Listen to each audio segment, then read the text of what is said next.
What's good, you too? You know, I'm into wrestling. I ain't gonna lie. If you talk about wrestling, I could go on and on and on about it. I done made a wrestling group chat too. It became a success. I think I made it for it's been like a year or two now. We in there. I'm still adding more people to the game. So yeah, you know I'm into wrestling. You feel me? But I could go on and on about it. Like I said, and I believe Seth Rollins could be top 10 of all time when he retire. And I stand on that 10 through 20. I stand on that shit right there. I'm not taking that back. I stand on what I said. But let's get started. Best wrestlers in WWE over the last decade, it feels like. From his run with The Shield to his time with The Authority, the Kingslayer, the Messiah, and even now with the Monday Night Rollins gimmick as the World Heavyweight Champion. Seth Rollins has found new ways to re-innovate himself and come back stronger and better. But there seems to be a constant problem following him every single time he is given the reins to become the champion and lead a brand or the company as the face. It's that Seth Rollins simply is not good enough to be the guy. It seems like every single time he becomes the champion, whether it's the World Heavyweight run that he's on now or the World Championship run that he had the first time after cashing in on Roman Reigns in the main event of WrestleMania, that there's always somebody else that's overshadowing him as a champion or super. What you mean, bro? Like, Seth is the type of nigga, right? He is that guy, fam. Like, bro, he is that guy. I'm telling you, bro.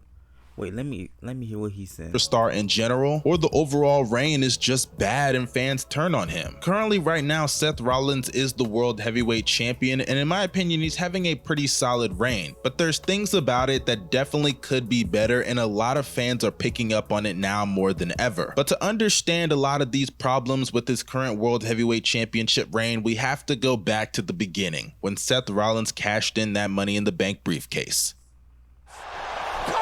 It's just because y'all expected too high.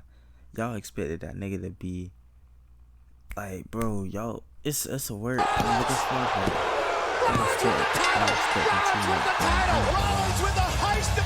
The nigga is too cold.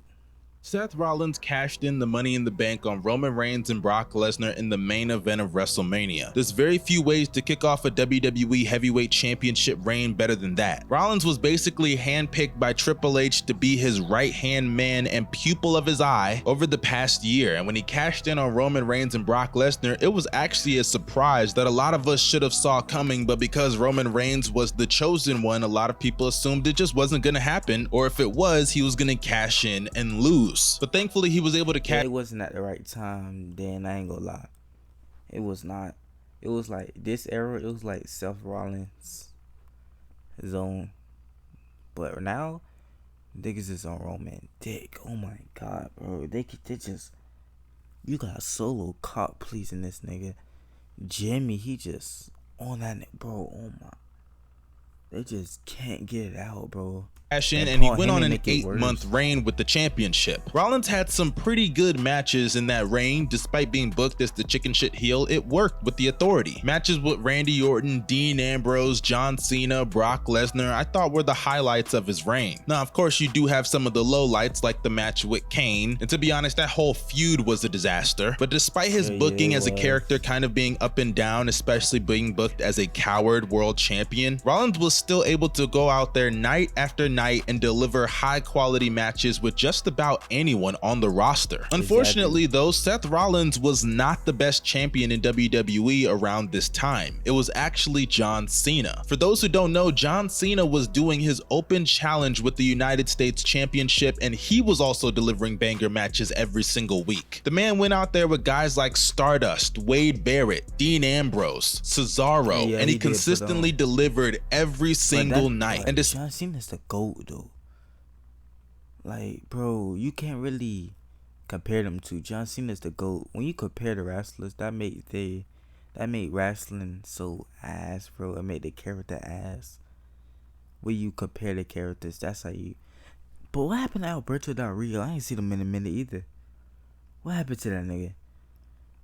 Despite Seth Rollins being technically the man in WWE with the top title, let's be serious, we all know this was the reign of John Cena still. Cena may have had a secondary title, but he made that title the title in WWE. I mean, think about it, the US title hasn't had a lot of highlights over the last 10 to 15 years, but that reign is something that everybody remembers. And that's not to take away from what Seth Rollins was doing with the top title, but unfortunately, maybe it was because he was a heel at the time, nobody really saw him as the man. And you could say, hey, he was young, he was on the rise, but even if you want to have that young on the rise conversation, even back then we knew that Seth Rollins wasn't the chosen one. It was Roman Reigns. I mean, the only reason he's the champion is because they had to call an audible at WrestleMania due to the fans not being ingratiated with Roman. Unfortunately though, for Seth Rollins, let's be honest, Seth Rollins was giving Roman belt to ass every time they wrestled. Even now, bro, like if they wrestle now, I mean, they can't because Seth are injured, but don't count that Royal Rumble match, because if Roman would have let go, Seth would have had that. When Seth was trolling Roman, the whole feud, beautiful. A lot of these questions remained unanswered, at least for the time being, because he did suffer an injury to end his championship reign. Trying to do a sunset flip powerbomb, and then he tore his MCL and ACL in his left knee. I remember feeling so bad for Seth Rollins, and even a lot of fans when he relinquished the championship, they were sad. But hey, considering that Seth Rollins was always on the shows every single week, and a lot of the fans really wanted to cheer him, you would think that once he comes back, he's gonna be the biggest babyface on the roster. I think he came back like a villain. I ain't gonna lie. That nigga came back. He aimed for Roman straight up. We're the only car maker in the world that has a fleet of well over 1 million cars on the road, fully in.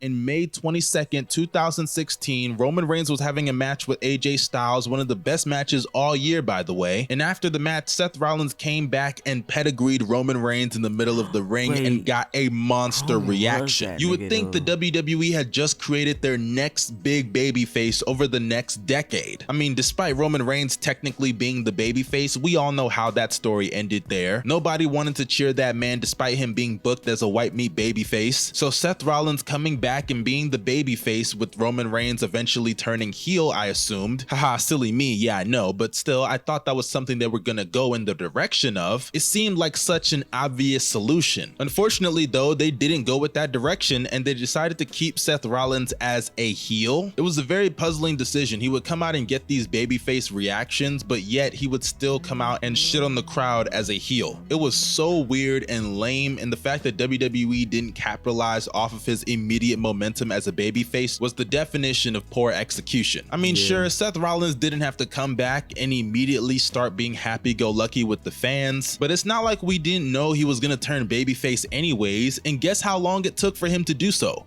4 whole months. 4 whole damn months. And in between that time, he was feuding with some of the top baby faces in the company like Dean Ambrose and Finn Balor. So a lot of that momentum that he had as a top baby face coming in fresh off the injury, it was basically all dissipated. And sure, the fans still liked Seth Rollins when he turned babyface, but once again, it was just a missed opportunity to take advantage of a lot of momentum that he already had. Now I know Seth Rollins did win back the world championship at Money in the Bank in 2016, but let's be serious, that doesn't really count as a reign in my opinion. It was for 1 day, not even a day actually, it was just for a couple of seconds due to Dean Ambrose cashing in that briefcase. I'm gonna be honest with you, looking back at that night, there are 2 reasons why Seth Rollins won that championship, and it isn't because WWE actually wanted to put the title on him. The first reason being that Roman Reigns failed a drug test which led to him being suspended, so him losing that title had to happen regardless. And the second reason being that they wanted to have a night that all 3 members of the Shield held that World Heavyweight Championship. championship. So honestly, Seth Rollins winning that title at that night just further proved that he was not the guy for the company. Now Rollins later that year went on to have some pretty kick-ass matches, and as we all know, Rollins got screwed in that fatal 4-way match on Raw for the Universal title that was vacant due to Balor's injury, and with Triple H interfering, it was very obvious that Triple H and Rollins was the planned match for WrestleMania going forward, which they built to over the next couple of months. I actually liked the build that they had with the Rollins and Triple H match, even though the match itself was kinda whatever to me. I liked the idea of Rollins going to the NXT TakeOver show, knowing that Triple H is the man over there and he runs things. And I also liked the segment they did on Raw with Seth Rollins about to go after Triple H, and then Samoa Joe appears out of nowhere and makes his Raw debut as Triple H's muscle. Now in my opinion, I've already said earlier, the match he had with Triple H at WrestleMania 33, it wasn't bad, but like I said, it was nothing special. Rollins was selling over a knee injury in the match, so he was pretty limited to what he could do. The only spot that really gets remembered is that Stephanie went through a table off of a Triple H accidental bump, and then Rollins officially gets that passing of the torch moment with Triple H, beating him with his own move, the pedigree. Now let's fast forward a couple of years later, because in the meantime, Seth Rollins didn't really do anything concerning the World Championship, as he was relegated to being in the mid-card. Now he was definitely still one of the most popular acts, as we all know the Intercontinental Championship reign that he had, where he kind of ripped off the John Cena idea of the open challenge every week, but nonetheless it led to him being the best champion in the company at the time due to Brock Lesnar not being on the shows. Rollins built a lot of goodwill with the audience, being one of the most over baby faces in the company. I remember they even tried to do a Shield reunion a couple of times, but it fell flat due to Dean Ambrose getting injured. Then later on in October of 2018, Roman Reigns got leukemia, and that basically threw a wrench into all of their plans. But one thing that I did like in result of that was the Dean Ambrose heel turn. The Ambrose heel turn on Seth Rollins was something gradually building up over time, and sure, the result was pretty bad. They had a horrible match at TLC that was met with a lot of boos, and because of how bad Dean Ambrose heel turn was handled, it led to Dean Ambrose actually wanting out of the company. Now despite that heel turn not being handled well and that whole feud, to be honest, Rollins was still the prohibited favorite to win the Royal Rumble that year due to him being the most over babyface in the company on the men's side. And Rollins would go on to fulfill what a lot of people wanted for him that year, which is beat Brock Lesnar at WrestleMania for the Universal Championship. Unfortunately though, it didn't go the way I think a lot of people, including Seth Rollins, thought that moment would go for him. As I said earlier, he was the most popular babyface on the men's side. Like I said in the beginning of my video, anytime Seth Rollins becomes the man in WWE or is pushed in that direction, there's usually somebody else that's preoccupying that spot, and this time it actually wasn't a male superstar, it was his wife Becky Lynch. Becky was on an incredible run that year and was the most popular star in the company, and if it wasn't for her getting as over as she did, Seth Rollins probably would have had a much better shot at main eventing WrestleMania that year, but he didn't really stand a chance. I mean, Seth won the Royal Rumble and he opened WrestleMania that year. I mean, I understand that Brock Lesnar wanted to go home as soon as possible, but damn, that was sad. But nonetheless though, Rollins was the main champion on the men's side, and throughout that reign he had some pretty good matches. One of my favorite matches of all time is the Seth Rollins and AJ Styles match at Money in the Bank that year. Unfortunately though, Rollins got himself in a little bit of trouble away from the ring that actually disrupted his championship reign. Rollins would consistently go on Twitter and put his foot in his mouth, like the whole interaction with him and Will Ospreay. It started off as a fun little back and forth between him and Will, but unfortunately Rollins had to talk about the money that he's making in WWE and saying that Ospreay doesn't compare. I mean, you've immediately lost the battle when you have to resort to the "my is bigger than yours" card. I mean, it was so dumb of Rollins to say that, to the point that Rollins even had to apologize afterwards, which, shout out to Rollins, he could have just not said anything, but the apology at least showed some level of accountability on his part. Unfortunately though, that's not where it ended. Rollins had other comments not only about fans but Dean Ambrose as well. As you can see on the screen, I have the quotes of Seth Rollins critiquing a lot of fans and their critiques of the product in a very rude and arrogant way. As here's a little part of the excerpt that he went on Sports Illustrated, saying, "The fact that people want to sit on their little soapboxes and their little stupid social media machines and talk down about it, it really speaks volumes about the generation and where they're at." And so I figured if somebody is going to see what's going on now, niggas just go on the media and start hating for no reason. It'd be like 10-year-olds who like, what? Who are you, nigga? Like, bro, fight back, it might as well be me since I'm the champ and I consider myself the top guy in our company. He later goes on in the interview to talk about Dean Ambrose taking his ball and going home, and he even critiques Ambrose for criticizing the creative process system in WWE. And it's very crazy to me that Rollins would make these comments because fans Marcus is a connoisseur of anything that's free, so he was happy to read the disclaimer on and to the ones that built you up to the point that you were over enough to beat Brock Lesnar. I mean, obviously Seth Rollins is still great, but for him to shit on the fans the way he did in this interview, it rubbed a lot of people, including myself, the wrong way. The shows around that time were simply not good. Even your Universal Championship reign was not being booked very well. You had like 3 straight matches with Baron Corbin of all people, and that killed a lot of your momentum, especially considering how they handled the whole you and Becky Lynch being the man's man thing on TV. That was lame. Yeah, that was lame. Hello. The whole you and Becky Lynch being the man's man thing on TV. That was lame. Then to top things off, he had a horrible Hell in a Cell match with The Fiend. I mean, you talk about something that was just a bad idea from the beginning. Oh my God. The feud itself was already kind of lame.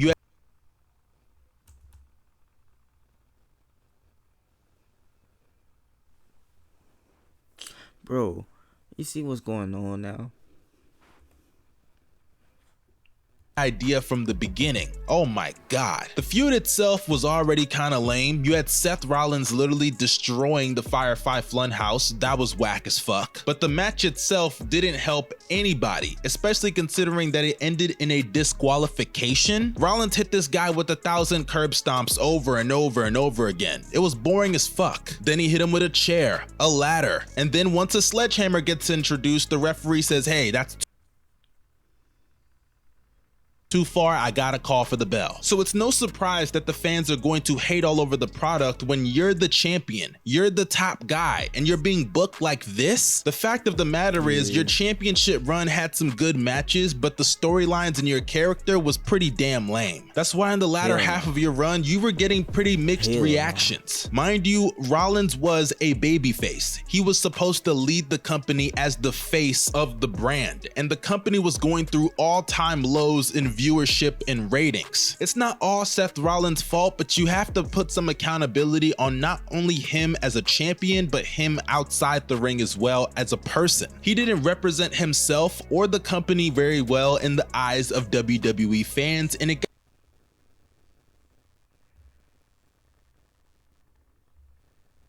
got so bad that as soon as he dropped that title to The Fiend in Saudi Arabia, they instantly had to turn him heel. And to be fair, Rollins did a pretty good job with the heel gimmick that they gave him, being the Monday Night Messiah. He had some pretty What's going on? pretty good job with the heel gimmick that they gave him, being the Monday Night Messiah. He had some pretty good matches and feuds along the way with guys like Kevin Owens, Samoa Joe, and even Dominic Mysterio at SummerSlam in the Thunderdome. That match surprised me, not only with how good Seth Rollins looked, but how good Dominic looked as well. Rollins had good matches with Buddy Murphy, and even when they left the Thunderdome, I really enjoyed the trio of matches that he had with Edge. His match I ain't pay attention to the Monday Night Messiah. Match with Roman Reigns at the Royal Rumble, I thought was one of the best matches of Roman Reigns' title run so far, which is no surprise. Roman Reigns and Seth Rollins, they always have great matches. Then he went on a feud with Cody Rhodes, and of course we all know they had some great matches, including the Hell in a Cell match that's widely regarded as one of the best matches of all time, and for good reason. Rollins went on to have some pretty good feuds with guys like Matt Riddle and Austin Theory, Bobby Lashley. He even won the United States Championship, and while he was the champion, he naturally turned into a babyface again. I mean, it had been years since the debacle at Hell in a Cell with The Fiend, so turning Rollins babyface, it just seemed like a natural thing to do at the time, which they did. And as we all know, Rollins continued to have great matches night in and night out, including the amazing match Actually had at WrestleMania with Logan Paul that I enjoyed, and even followed that up with one of the most shockingly good matches of the year with Omos at Backlash. Rollins had earned the right to get another shot with the top championship in the company, and that's why they put that new World Heavyweight Championship on Seth Rollins. Now, I will admit, when they announced that championship, I really wanted Finn Balor to win it, but it looked like they were making that title literally for Seth Rollins, and he deserved it. I mean, sure, when he had the reigns a couple of years back, he kind of fucked it up on his own merit, but he deserved the second chance with all the hard work that he was putting in the ring over time. Which leads us to where we are now. Seth Rollins is the World Heavyweight Champion. He's had some pretty good matches along the way, with guys on TV and on pay-per-view, whether it's guys like... Hold on, my phone. I was looking at something on my phone. Lost at Backlash. Rollins had earned the right to get another shot with the top championship in the company, and that's why they put that new World Heavyweight Championship on Seth Rollins. Now, I will admit, when they announced that championship, I really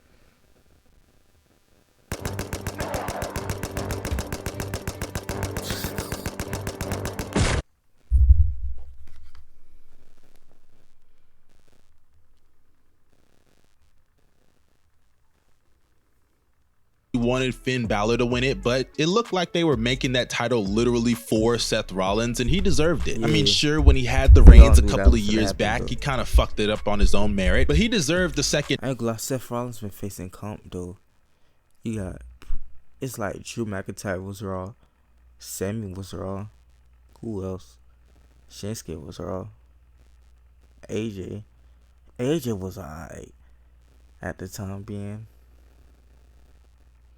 All his matches was comp to be chance with all the hard work that he was putting in the ring over time, which leads us to where we are now. Seth Rollins is the World Heavyweight Champion. He's had some pretty good matches along the way, with guys on TV and on pay-per-view, whether it's guys like Damian Priest, Braun Breaker, the Finn Balor trilogy that I enjoyed a lot. And I may not have been a big fan of those Shinsuke Nakamura matches because I just couldn't buy into Shinsuke really winning the title, but a lot of people seem to enjoy their matches, especially their last man standing match, so that's a W for Seth. Unfortunately though, just like all of his other championship reigns, he is not the top guy in the company. Hell, he's not even the top guy on his brand. If you don't want to include Roman Reigns because he's not on the show all the time, even though I disagree, whatever, fine, let's put him to the side. He's not even the top guy on Raw for champions. It's Gunther. Gunther's been delivering every single night he stepped. What? No. What? Niggas just saying anything now, bro. Gunther is not bad, but nobody's for the Seth Rollins is that guy on the brand. What is this nigga talking about? Steps onto the mat, and he's been doing it as champion a hell of a lot longer than Seth Rollins has. And hell, even if I remove Gunther, Seth Rollins isn't even the most over babyface in the company. Hell, he's not even the second most over babyface in the company right now. It's actually Jey Uso and LA Knight. Seth Rollins is supposed to be the man on Monday Night Raw as the top champion on that brand, but it really just feels like he's another great wrestler on Raw instead of the great wrestler on Raw. And I think the problem with Seth Rollins goes deeper than just how he's booked. I don't think Seth Rollins is really a great babyface. When he comes out, he says things that are pretty heelish, and he acts pretty heelish with that laugh.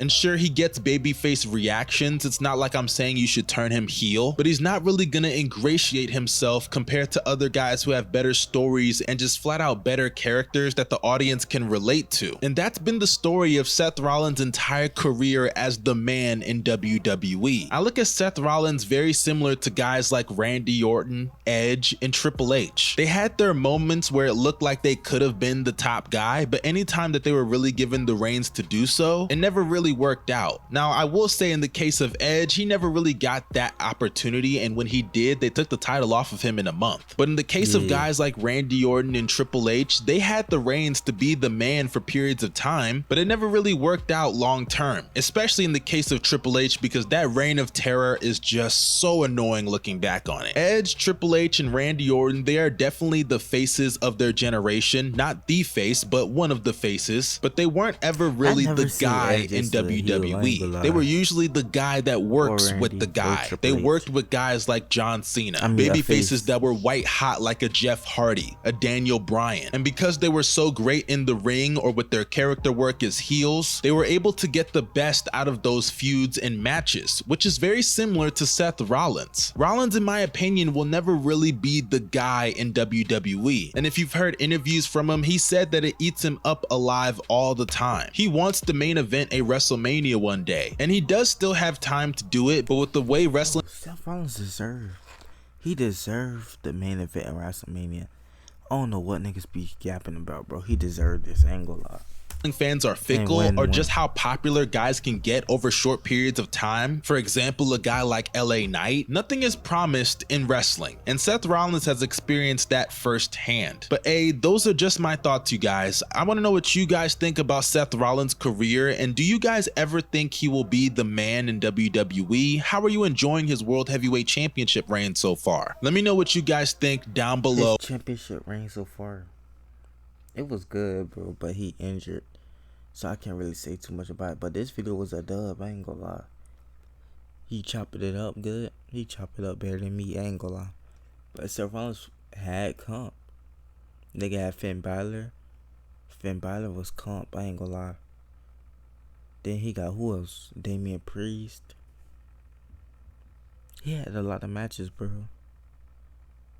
But look, he that nigga though. Hey, like, comment, subscribe, and look, add your Instagram in the comments if you want to get added to a wrestling group chat, bro. I'll add you, bro. Just let me know your Instagram. Yeah, like, comment, subscribe, bro.